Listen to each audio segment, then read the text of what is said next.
සාදු කියන පැටි.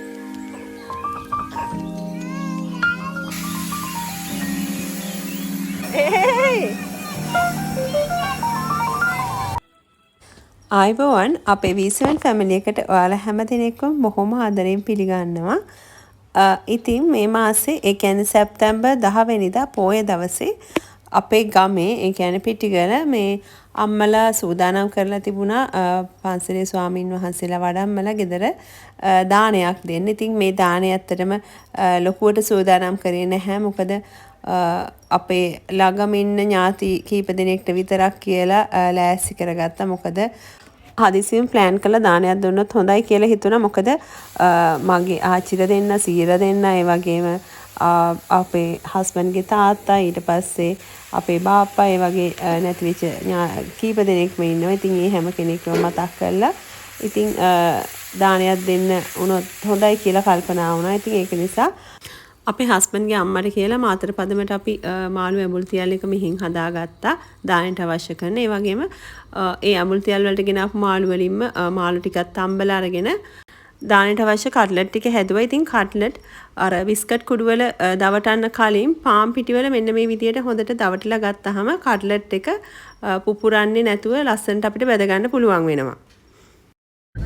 සිකුරාදා ඉතින් හවස බබාලා ඉස්කෝලේ ගිහිල්ලා ආවට පස්සේ යාලවත් දාගෙන මේ විදියට අපි දැන් ගෙදර යනවා. ඉතින් මේ මැදින් තියෙන්නේ මේ කර්ටන් වලට අවශ්‍ය බා එකක්. මොකද අපි කලින් ගෙනිච්චා ඒ එක බා එකක් මදි වුණා. ඉතින් ඒක නිසා ඒකත් අපි මේ විදියට දාගෙන අරගෙන ගියා.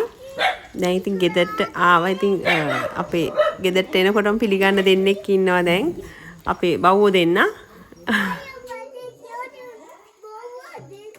ගෙදර ආවට පස්සේ කරන්න කියලා තිබුණ ලොකුම වැඩේ තමයි ගෙදර කර්ටන්ස් දාන එක. මොකද කලින් දාලා තිබුණේ නිකන් අර කර්ටන් බා එකේ නෙමෙයි, නිකන් සිල්වර් කලර් බා එක වගේ දාලා තමයි කර්ටන්ස් දාලා තිබුණේ. ඉතින් ඒක නිසා ඒ ටික ඔක්කොම අයින් කරලා මේ විදියට කර්ටන් ටික උසට මැස්සෙව්වා. ඒ කියන්නේ මැටීරියල්ස් ටික මම ගත්ත Seeya B එකෙන් white color වලින්. ඊට පස්සේ කර්ටන් බා ටික අරගෙන මේ විදියට අමුණන්න. ඉතින් මේක අප්‍රේල් වල ඉඳන් තමයි දාන්න හිටියේ. මස්සලා ගෙනල්ලා ඇත්තටම ඒක දාන්න වෙලාවක් වුණ නැහැ. අපිට වැඩ එක ආවට කර්ටන්ස් දාන්න තරම් ටයිම් එකක් තිබුණේ නැහැ. ඉතින් ඒක හස්බන්ඩ් දාන අතරේ මේ විදියට අක්කටයි නංගිටයි කිව්වා කට්ටිය ගොඩක් ඉන්න නිසා ඒගොල්ලන්ට නිදා ගන්න ඇඳවල් වලට බෙඩ් ෂීට්ස් දාලා කොට්ටුවට දාන්න කියලා. මේ තමයි මම අර කියපු white color අලුතෙන් මස්සපු කර්ටන්ස් ටික. ඉතින් අපේ ලොකු තාත්තයි සඳුන් මල්ලි ගොඩක් මේ වැඩේට උදව් කළා හස්බන්ඩ්ට. ඉතින් ඒ ටික දාලා ඊට පස්සේ ගෙදර ලයිට්ස් වගේක් දාන්න තිබුණා. ඒ ටිකත් ඊට පස්සේ කරා. ඉතින් මේ වෙනකොට අපේ අයියලත් ආව අනුරාධපුරේ ඉඳන්. ඉතින් අම්මටයි තාත්තට නෑ හරිම සතුටුයි කාලයකට පස්සේ හැමෝම පොඩි අය අයියලා අපි හැමෝම ආවට පස්සේ. ඉතින් පහුවෙන්ද උදේ මේ ලොකු තාත්තා පිරිකර ලෑස්ති කරන ගමන් ඉන්නේ. ඉතින් මේ පිරිකර වලට අමතරව මුදල් පිරිකර විදියට දෙන්න බලාපොරොත්තු වුණා. මොකද පොඩි හාමුදුරුවෝ ගොඩක් ඉන්නවා අපේ පිරිවනේ ඉගෙන ගන්න වගේ. ඉතින් හාමුදුරුවන්ට ඒක නිසා මීට අමතරව මුදල් වලින් පිරිකර ලබා දෙන එක වැදගත් වෙනවා. මොකද එතකොට හාමුදුරුවන්ට අවශ්‍ය දෙයක් ඒ විදියට බල්ලා මිලදී ගන්න පුළුවන් වෙන නිසා. ඉතින් මේ කර්ටන්ස් දැම්මට පස්සේ තමයි මෙන්න මේ විදියට උදේට පේන්නේ. ඉතින් දැන් නම් චුට්ටක් පොඩ්ඩක් බිසි වෙලා ඉන්නේ කට්ටිය එක වැඩවලට යනවා. ඉතින් නැන්දලත් ආව දැන් චුට්ටකට කලින්. කවුරු ආවත් අපේ කට්ටියව නම් හොයාගන්න නැහැ. කට්ටිය සෙල්ලම් කරනවා. අර කැඩිච්ච මිනිච්ච සෙල්ලම් බඩු වගේක් තියෙන ඒ ටික අරගෙන. ඊට පස්සේ තැඹිලි ටිකත් මේ විදියට කපලා දැම්මා. ඉතින් ඔය හැම තැනම ඒගොල්ලෝගේ සෙල්ලම් බඩු ගෙනල්ලා තියලා පස් වලින් සෙල්ලම් කරනවා.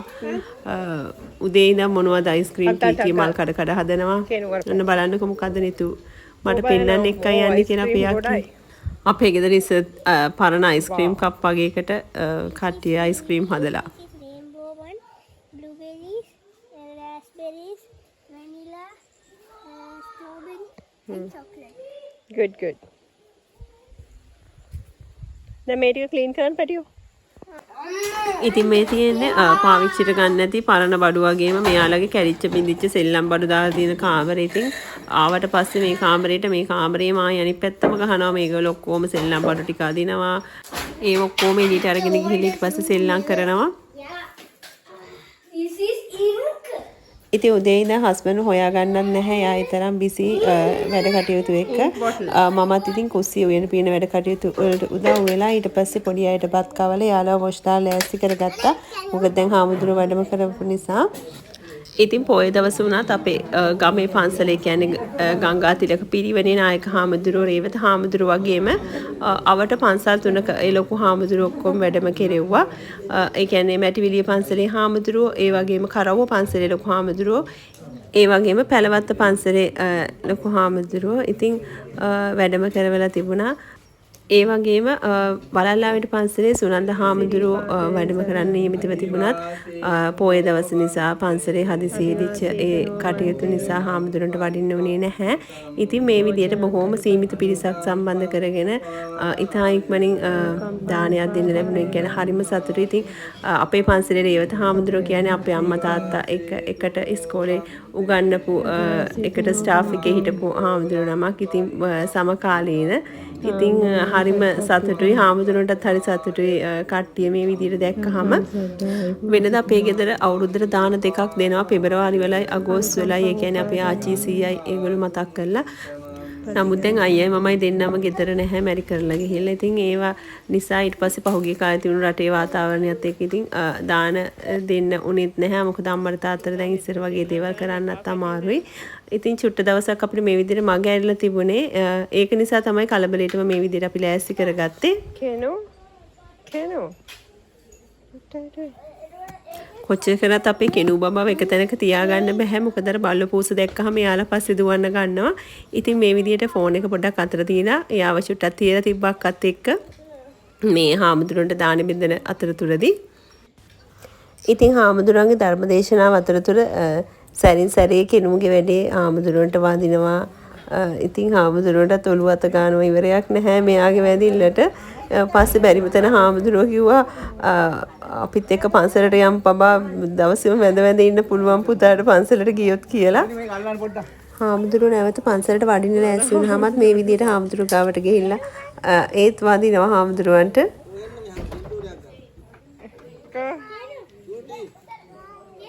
Bye. අස්සනයි නේද? हाँ साधु कहने बैठी हो आवा है पीछे आवा है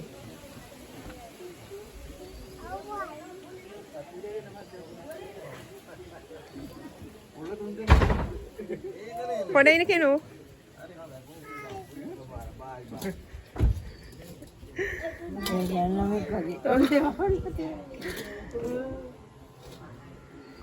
කෙනෝ එන්න පැටියෝ. ඒක මොකද්ද?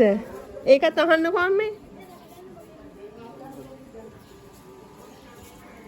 කෙනෝ.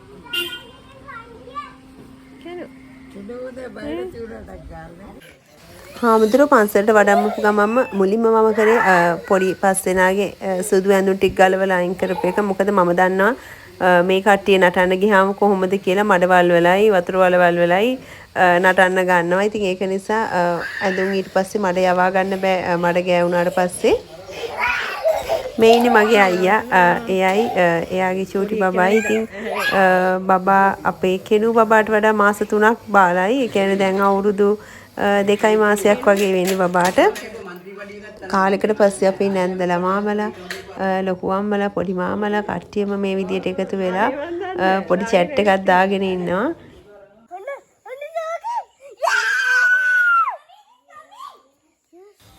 ඉතින් අපේ පොඩි අයත් මෙහි ආවම යාළුවට කැමති විදියට බොහොම නිදහසේ ඕන දේවල් කරනවා. ඒ කියන්නේ යාළුවා හරි ආසයි මේ වගේ එක්ස්පෙරිමන්ට් කරන්න. ඉතින් අපේ අම්මලා තාත්තලාත් හරියට යාළුවට නිදහස දීලා තියෙන වචනයක්වත් කියන්න දෙන්නේ නැහැ. ඉතින් යාළුවා ආස දේවල් මේ විදියට කරනවා. ඉතින් අපි කවුරු හරි පස්සෙන් ඉන්නව නැත්නම් යාළුවා තනියෙන් ඉන්නකොට මොනව කරගන්නීද කියලා දන්නේ නැහැනේ කට්ටියම. අපේ තාත්තා හරි ආසයි පළතුරු කපලා ඒවා මේ විදිහට හදලා දෙන්න. ඉතින් දැන් මේගොල්ලන්ට තැඹිලි කපලා ඒවා බොන්න දෙන. ඊට පස්සේ මේ විදිහට කන්න කපලා දීලා තියෙනවා. ඉතින් ඒ වගේ තමයි අඹ තියෙන කාලේට අඹ, රඹුටන් ඊට පස්සේ තියුල් ඒ තියෙන කාලවලට ඉතින් ඒවා කපලා ඒවා ඒ බොන්න එහෙම හදලා දෙනවා. නැත්නම් අඹ කෑලි කන්න හදලා දෙනවා. ඉතින් ඒක තාත්තා හරි ආසාවෙන් කරනවා ඉස්සරින් නම්. ඉතින් දැන් හවස් වෙලා අපි දැන් යන්න බැලුවා මොකද අයියලත් අද ඉන්නවා කිව්වා. ඉතින් අපිට ඊට පස්සෙන්ද බබාලට ක්ලාසස් තිබුණ බැඩ්මින්ටන් ඒව වැඩ නිසා අපි රෑ වෙලා ගෙදර ආවා. මේ පහුවෙන්ද පාන්දර. ඉතින් මම මේ ටික පෙන්නානේ මොකද මම කොහේ ගියත් යන්න කලින් කුස්සිය අස් කරලා වලම් පිඟන් ඔක්කොම හොදලා ඒ විදිහට තියන යන. ඒ වගේම රෙදි ටික ඔක්කොම වොෂින් මැෂින් එකට දාලා හොදලා රැක්ස් වල වනලා යනවා. ඊට පස්සේ රැක්ස් වල තිබුණොත් රෙදි මොනවා හරි ඒක මේ විදිහට නවලා තියලා ගියා. ඊට පස්සේ දැන් ගෙදර එනකොට රෙදි වේලිලා තිබුණේ ඔක්කොම. ඉතින් ඒවා මම එක එක දෙනාගේ ඇඳුම් වෙනම ඒගොල්ලෝගේ කබඩ්ස් වලට වෙන් කරලා දැම්මා. ඉතින් එහෙම කළා ගියාම ගමනක් ගියාම හරිම ලේසියි. මොකද එනකොට අපිට අස් කරන්න දේවල් නැහැ එතකොට.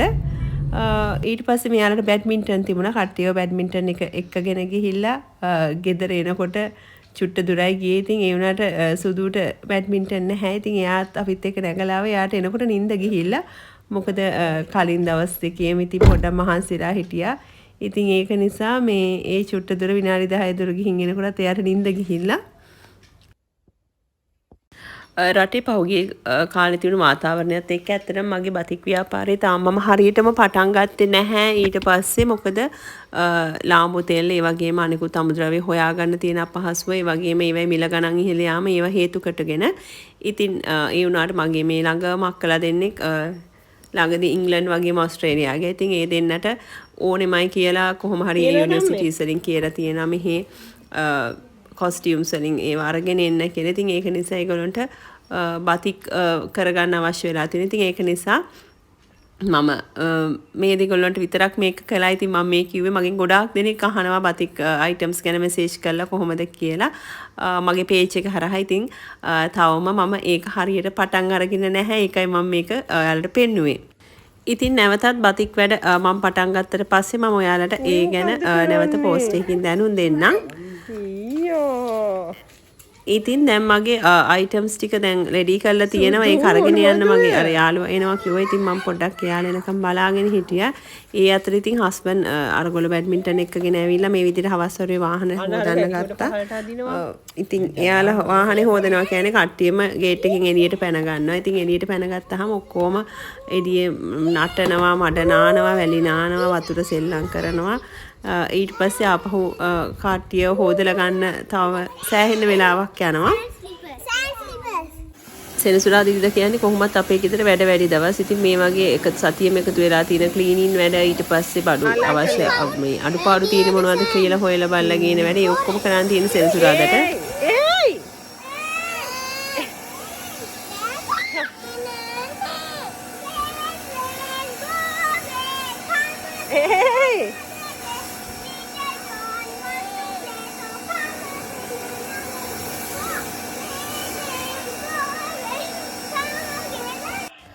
ඉතින් 11 රෑ කියන්නේ ශ්‍රී ලංකාවේ අපිට මෑත ඉතිහාසයේ අමතක නොවන දවසක්. මොකද ඒෂියන් කප් එක ලංකාව අපි දිනා ගත්තා. ඉතින් ඕක බලන ගමන් අපි හිටියේ පොඩි කට්ටිය නිදී. ඉතින් හස්බන්ඩ් මමයි රෑ ඕක බලලා ඉතින් හස්බන්ඩ්ට හරිම ජොලි. ඉතින් මැච් එක බලලා ඉතින් රෑ නිදා ගන්න කලින් තමයි ඔන්න අක්කා ඇවිල්ලා කිව්වේ ඊට පස්සෙන්දා ඉස්කෝලේ සයන්ස් එක්ස්පෙරිමන්ට් එකක් තියෙනවා කියලා. ඒගොල්ලෝගේ බඩු ලිස්ට් එකක් පෙන්නුවා. දැන් ඒ ටික ගෙනියන්න ඕනේ කියලා. ඉතින් සඳට ඉස්කෝලේ ගෙනියන්න. ඉතින් මේ කරන ගම මේක බලන ගමම ඊට පස්සේ ඒ ටිකත් රෙඩි කරන්න ගත්තා. ඉතින් පොඩි අර භාජන වලට දාන්න තිබුණ ඉතින් මං ගාව යෝගට් කප්ස් වගේ තිබුණ නැහැ. ඒක නිසා මම පොඩි බොටල්ස් ටිකක් හොයලා තියාගත්තා. ඒකට දාන්න. ඉතින් තව ගල් ඊට පස්සේ වැලි ඊට පස්සේ පස් ඒ જાති තුනක් තිබුණා. ඉතින් ඒ තුනත් මම කප්ස් වලට දැම්මා. ඊට පස්සේ මේ විදිහට ඔයිල් පාම් පිටි සීනි ලුණු හොම ජාති තව වගේ තියෙන. ඉතින් ඒවත් බොටල්ස් වලට දාලා මම පැක් කරලා තිබුණා එයාලට ඉස්කෝලේට ගෙනියන්න අවශ්‍ය ටික. ඉතින් හැමදාමත් වගේ අපේ වීසවන් ෆැමිලි එකත් එක්ක එකතු වෙලා හිටපු ඔයාලා හැමෝටම බොහොමත්ම ස්තුතියි. තවමත් අපේ channel එක subscribe කරලා නැත්නම් subscribe කරලා ළඟම තියෙන bell icon එක click කරන්න. එතකොට ඔයාලා හැමෝටම මේ විදියට බබාලා පස්සෙනත් එක්ක අපි කොහොමද වැඩ කටයුතු කරගන්නේ කියලා බලා ගන්න පුළුවන් වෙනවා. ඉතින් ඒෂියන් කප් එක ගත්ත එකේ සතුටත් එක්ක අපි මේ විදියට ඔයාලගෙන් සමු ගන්නවා. ඉතින් ආයෙ දවසක ලස්සන වීඩියෝ එකකින් හම් වෙනකන් ඔයාලා හැමෝටම බොහොම ස්තුතියි. සුබ දවසක් වේවා.